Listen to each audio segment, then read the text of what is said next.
Good morning. I am taking a sunny hike on a day after a lot of rain, and that is the perfect day to talk to you about what I want to talk to you about, which is how do we take really hard moments with our kids and turn them into something you're actually freaking grateful for?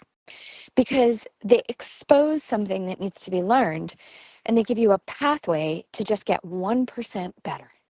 How can we take these moments and turn it into one of the best things that happened that day?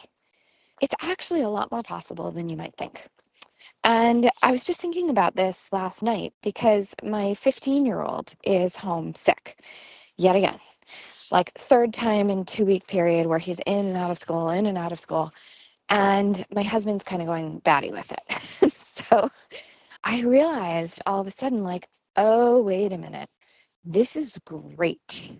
This is an awesome opportunity to take a look at his habits, which over the last month have been deteriorating, frankly. He's been going to bed incredibly late, spending more time on his phone. And while I've been saying something over time, this is an awesome time to bring it to a head and talk about his habits and his self care and when he's getting himself to bed and why he's leaving homework assignments for late. And it's not about taking this moment where he's sick and kicking him while he's down. It's about actually coming in and helping him and holding a line where he's going to look at this and understand, and we're going to come out smarter, both of us together, right? So there's an art to that process. And I'm going to actually share with you a story from our community that I think will help illustrate that.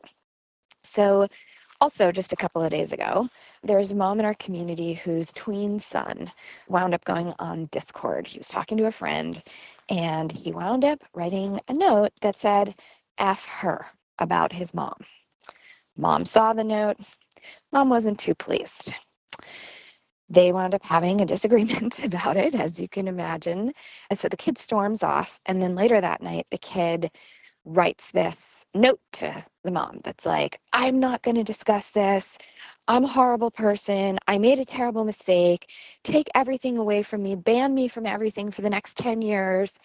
I'm sorry. I was trying to be cool with my friend. I'm so stupid.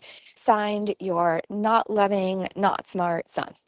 And on the bottom of this note, he had written, don't ever discuss this. If you do, I will ignore you and walk out of the room.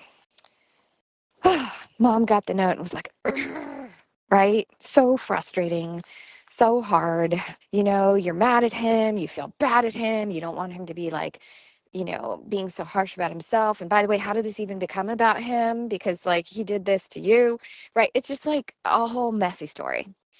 And so I suggested to her, what an awesome opportunity, right? So, first of all, he's telling you how to communicate via the note, right? Which actually jogged her memory that, yes, actually, they used to write notes in the past, and this was a very good way to communicate with him, especially when he was upset. So, I suggested she write this note back to him that said something to the effect of, hey, buddy, thanks for the note. I have received it, never to be discussed again, and hopefully never to happen again. And then to sign it, mom to my super smart, wonderful son, right? Something like that. So this mom had a lot of fun doing this note. She even added a picture that was like this adorable little stick figure picture. And she also wrote on it 1,000% forgiven and like alluded to some, fun things in their past. And it was just like a sweet little love note. So here's the thing. She could have leaned in and been like, you did this awful thing. You're grounded. I'm taking Discord away, like any of the things. And, sometimes those are the right answers. Like there isn't one right answer, one wrong answer. But here we have a kid who's already feeling terrible, who's actually admitted why he did it, who feels bad about that.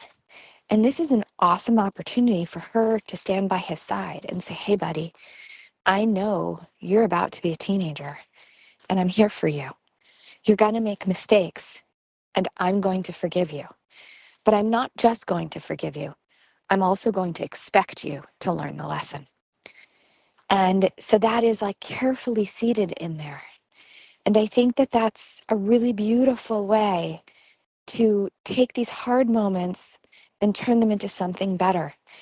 And just like I said, here I am walking on this beautiful sunny day. And I think sometimes we forget when it's raining that actually that's just preparing the soil. It's preparing it for the days that are sunny. And we have to remember to plant the right seeds so that come the springtime, we have something to pick off of the tree.